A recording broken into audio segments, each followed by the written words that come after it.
हो गया। दवाई का जो खर्चा है वो 5,000 रुपए महीने की मैंने पेंशन बांधी हुई है। और 13,500 इस 5 साल के अंदर अंदर खिलाड़ियों को ट्रैक सूट मैंने दिए।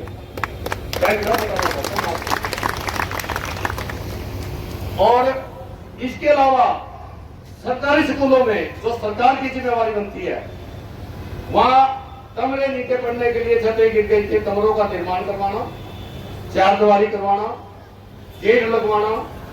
शिक्षकों की कमी थी,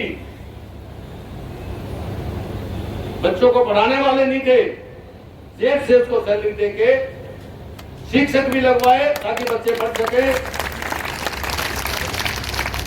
और जो शिक्षक लगे उनके भी घर चले, तो एक रोजगार तो मिले ना। तो मैं आपसे एक निवेदन करना चाहता हूं, भाई ये भाई पिछले 5 साल से चुनाव के बाद से आपके बीच में हाजिर रहा कि नहीं, आज मेरे को हाथ उठा के बताओ। अगर नहीं रहा, किसी का भी बहन का, भाई का, किसी भी समय, चाहे रात को फोन भी आ जाए, अटेंड किया कि नहीं किया, फोन उठाया कि नहीं किया ना भाई, साझा न तो आपको तो कमी देगी मेरे में। 98 में मेरा गला भी लिया आदमी का 98 जिला के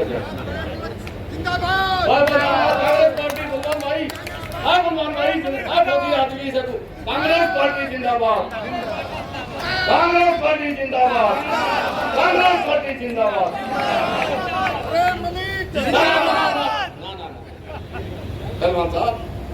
कांग्रेस पार्टी जिंदाबाद, कांग्रेस पार्टी जिंदाबाद, कांग्रेस पार्टी जिंदाबाद। भाई एक प्रण और कर लो। सामने की तरह तो बता दिया, क्या लिखा बैठे हैं कि पिछले 5 साल में जहां भी सुख दुख हुआ वहां आपके बीच में मैं रहा। अब एक प्रण कर लो, मैं भी उस प्रण में शामिल होता हूं, अपने आप को शामिल करता हूं। जिस भाई को कांग्रेस पार्टी टिकट दे देगी हासिल हल्के से, बिना भेदभाव के, सारे मेहनत करते हुए, एक तरफा इलेक्शन करते हुए बहुत भारी बहुमत से जिताएंगे। बहुत बहुत धन्यवाद आपका। और आपने कार्यकर्ताओं को एजुकेट भी किया मंच के माध्यम से, डाइस के माध्यम से। प्रेम मलिक जी की आवाज़ पर एक बहुत बड़ा यानी कि कार्यकर्ता सम्मेलन भी रहा है। देखिए, आज की जो ये मीटिंग रही है, ये बूथ कार्यकर्ता की मीटिंग थी। हमने जो है अपने हर विधानसभा में जितने भी लोग हमारे टिकटार्थी हैं, टिकट मांग रहे हैं, उन सभी को हमने एक फॉर्मेट दिया था। वो हर बूथ से भर कर लाने के लिए दिया था कि हम एक एक बूथ से आप भर के लेके आओ। आपके हाँसी के जितने बूथ हैं आप उतने बूथों से अपना लेके सारे दो।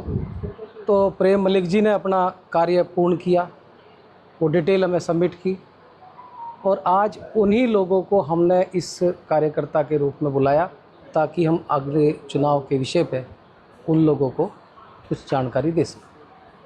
बीजेपी ने एक बहुत बड़ा शगुफा छोड़ दिया है इलेक्शन कमीशन के पास कि चुनाव को आगे सरकार दीजिए। ये क्या है कि वो बुला गई है या क्या है?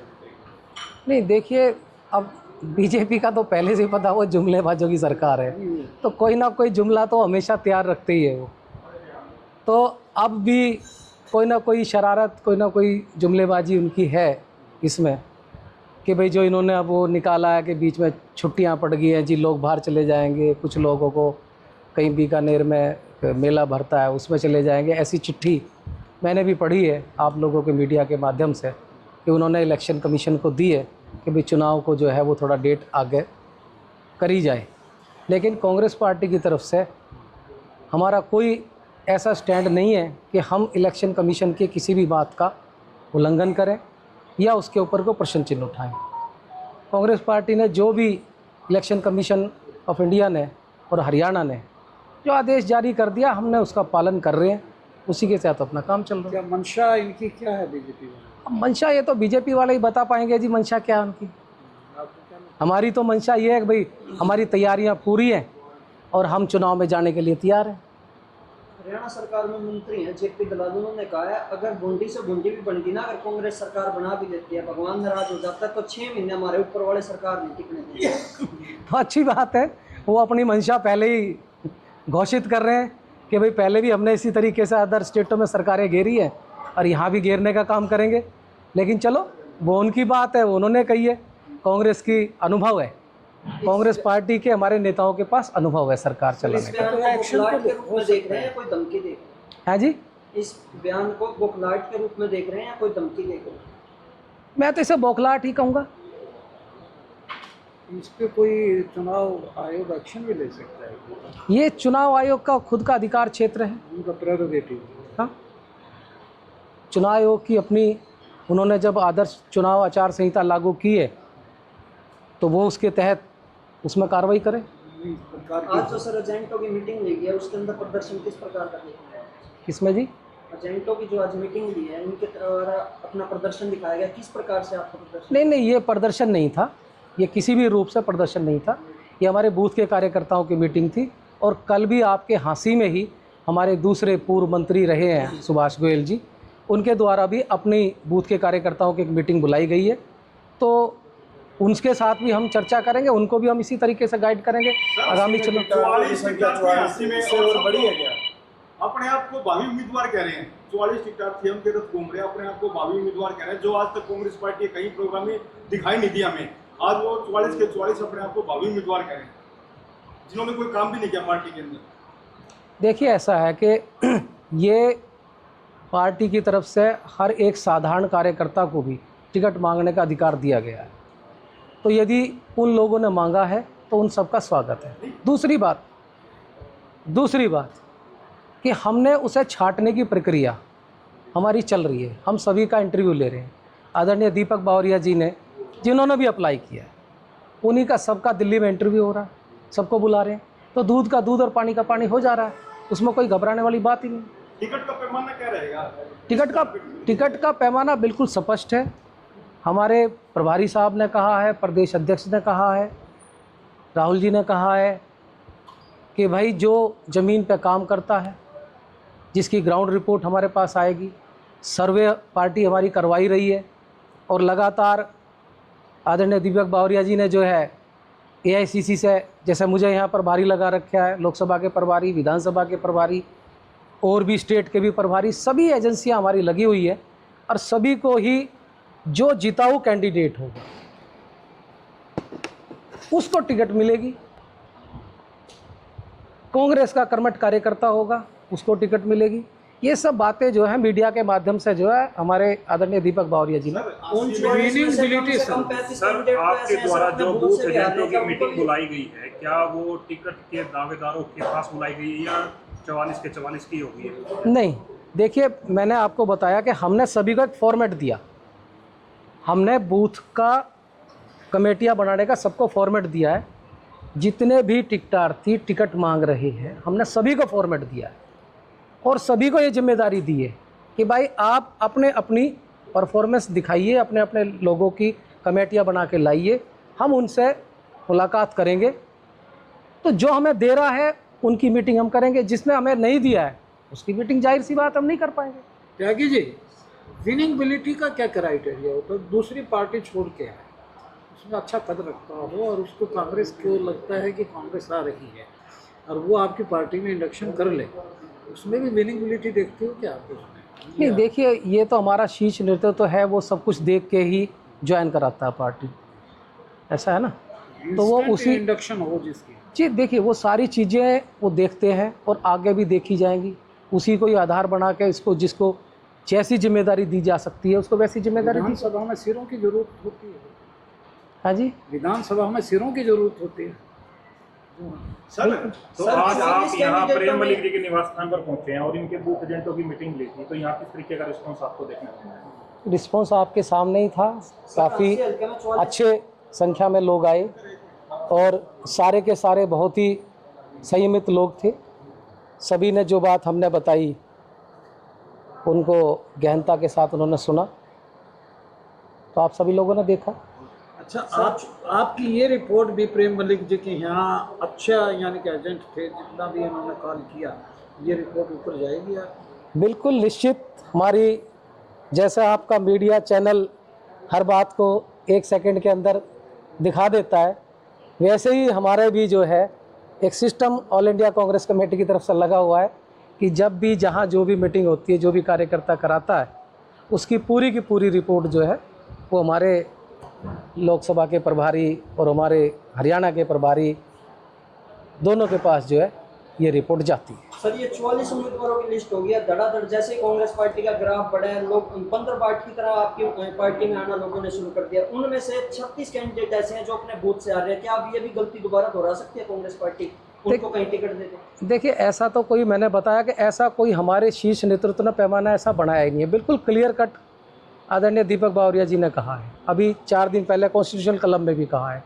हमारे तीनों हमारे सम्मानित हरियाणा प्रदेश के लीडर आदरणीय भूपेंद्र हुड्डा जी, शैलजा जी, रणदीप जी, सारे मौजूद थे और सभी के बीच में उन्होंने एक अपना तय करके फार्मूला कर दिया है कि भाई आदरणीय उदय भान जी और आदरणीय दीपक बावरिया जी, उनको उन्होंने अथॉरिटी दी है कि वो जो डिसाइड करेंगे और जो भी टिकट का पैमाना उन्होंने बनाया है, पैनल बनेंगे, पैनल के बाद स्क्रीनिंग कमेटी को जाएंगे, स्क्रीनिंग कमेटी करेगी, फिर बहुत प्रक्रियाएं हैं, उसी के तहत वो काम कब तक डिक्लेयर करते हैं? टिकट मिलेगी? बहुत जल्दी डिक्लेयर हो जाएगा। है जी। हरियाणा में 4 किसान नेताओं को टिकट देने का वादा किया हुआ कांग्रेस पार्टी ने, इस तरह के बयान आ रहे हैं, तो एक नाम इनका भी आता है क्या? उस देखिए मैंने आपको बताया कि हमारे शीर्ष नेतृत्व ने हर चीज़ को, हर पैमाने को उसमें शामिल किया हुआ है। मैं ये बता रहा हूँ बार बार, जब मैं आदरणीय दीपक बावरिया जी का नाम लेता हूँ तो मैं इसीलिए लेता हूँ कि वो हमारे एक ऐसे प्रभारी मिले हैं जिन्होंने मैनिफेस्टो को बनाने के लिए भी हर क्षेत्र के हर व्यक्ति को शामिल किया है और हर समाज को, हर बिरादरी को प्रतिनिधित्व देने की बात करी है। तो सभी को ही प्रतिनिधित्व मिलेगा और सभी को देंगे। हमारा शीर्ष नेतृत्व तो किसी भी परिवार को, किसी समाज को, किसी बिरादरी को, किसी समूह को छोड़ने वाला नहीं है। और बहुत जल्दी जब आपके सामने तस्वीर आएगी तो सब दिखाई देगी आप लोगों के बीच में, मैं भी रहूंगा और आप भी मेरे से प्रश्न करेंगे। आपका एग्जिट पोल क्या कहते हैं, कितनी सीटें ले जाएगा कांग्रेस, कितनी ले जाएगी? देखो ये तो एग्जिट पोल तो हम तो देते रहते हैं। देखो, एग्जिट पोल का तो काम मैं नहीं कर सकता, विदाउट बायस्ड नहीं, ये एग्जिट पोल का काम मैं नहीं कर सकता। ये हमारे मीडिया के साथी आप लोगों का होता है, आप करते हो, बेहतर करते हो। कितने एस्पिरेंट हैं? हम एश्योर्ड हैं कि हरियाणा में हमारी कांग्रेस की सरकार बन रही है, पूर्ण बहुमत के साथ बन रही है। हरियाणा में कांग्रेस की नीति है, 10 साल से नीति पहले भी अपनाई थी, 100 गज के प्लॉट गरीबों को देंगे, बुढ़ापा पेंशन हम 6,000 रुपये करेंगे। जबकि भारतीय जनता पार्टी सरकार ने 3100 रुपये पेंशन कर दिया, मगर मलिक साहब ने 5100 रुपये पेंशन 5 साल से महीना दे रहे हैं 50 परिवार और 151 गरीबों के मकान बना दिए। उनकी योजना पे ये चल रहा है, क्या इनको टिकट? देखिए, किसी भी, मैंने अपने मंच से भी कहा, मैं आपके सामने भी कह रहा हूँ, टिकट देने का काम मेरा नहीं है। सर, एक जमीनी स्तर पर कोई मेहनत कर रहा हो। मैंने आपको बताया कि जमीनी स्तर की बात जब आदरणीय दीपक बावरिया जी ने कहा, उदय भान जी ने कहा, बार बार हमारे यहाँ के सांसद हैं जयप्रकाश जी, वो भी अपने स्पीच में सब जगह बोलते ही है कि ग्राउंड पे जो काम कर रहे हैं, मेहनती लोग जो काम कर रहे हैं, किसी भी मेहनत की, किसी भी व्यक्ति की मेहनत को जाया नहीं जाने दिया जाएगा। तो सीधी सी बात है, आपका भी जो प्रश्न है उसी से संबंधित है। आज से विधानसभा से 44 टिकट के दावेदारों की लिस्ट सामने आ रही है, क्या दावेदारों की संख्या और भी बढ़ सकती है? नहीं, अब तो हमारा वो बंद ही हो गया ना, टोटली बंद हो गया। जो हमने लिया था 10 तारीख को, हमारा 10 अगस्त को लास्ट था, वो बंद हो गया। अब उसके बाद कोई नहीं है। क्या किसी ऐसे कैंडिडेट को भी टिकट मिल सकती है जिन्होंने आवेदन ही नहीं किया? ऐसा भी कोई प्रावधान है? देखिए, ऐसा कोई प्रावधान नहीं है और ऐसी कोई किसी तरीके की संभावनाएं नहीं है। मैंने बार बार कहा है कि अब की बार बहुत ही साफ़ सुथरे तरीके से और बहुत ही मतलब बिना किसी भेदभाव के जो कांग्रेस का कर्मठ कार्यकर्ता है, जो कांग्रेस के लिए समर्पित है, जिसने ज़मीन पे काम किया हुआ है, उनको ही जो है प्रतिनिधित्व मिलेगा। और साथ ही ये भी कहा है, हमारे शीर्ष नेतृत्व ने भी कहा है, हमारे आदरणीय दीपक बावरिया जी ने भी कहा है कि किसी भी मेहनती व्यक्ति को छोड़ा नहीं जाएगा, सभी को उनका उचित मान सम्मान उनको दिया जाए। क्या बीजेपी त्यागी जी उधार के सिंदूर से श्रृंगार कर रही है क्या? वो तो आप सबके सामने ही है, वो डेली आप बताइए। पूरी नहीं, वो तो आपको भी दिख रहा, मैं भी आपके चैनलों के माध्यम से देखता ही रहता हूँ डेली। उनके पास अपना क्या है, वो तो सारे के सारे हमारे कभी किसी नेता को ईडी का डर दिखाते हैं, किसी को सीबीआई का डर दिखाते हैं, और डर दिखा दिखा के उनको तोड़ लेते हैं और फिर कहते हैं आ जाओ हमारी पार्टी में। जब वो उनकी पार्टी में चले जाते हैं तो वो सब धुल जाते हैं, जब वो दूसरी पार्टी में होते हैं तो सबके सब बेईमान होते हैं। बीजेपी के पास बहुत बड़ी लॉन्ड्री है। वो तो आप लोग ही देख रहे हो, दिखा रहे हो। वो तो लॉन्ड्री में वहाँ जो भी जाता है धुल कर बाहर आ जाता है, वो तो सुपर रिन की चमकार बन जाता है वहाँ पे जाके। सर, कांग्रेस कब तक टिकट अनाउंस कर सकती है हरियाणा में? बहुत जल्दी करेगी, फिर भी कोई अंदाजा है इसमें? बहुत जल्दी कर देगी। मैंने कहा ना, अभी जैसा हमारा 5 तारीख से नॉमिनेशन स्टार्ट होंगे और 12 तक हमारे नॉमिनेशन होने हैं, तो उसी बीच में ही जो है वो जल्दी हमारा शीर्ष नेतृत्व जो है लगा हुआ है मंथन पे और जल्दी कर देगा। आपका अनुभव बहुत है,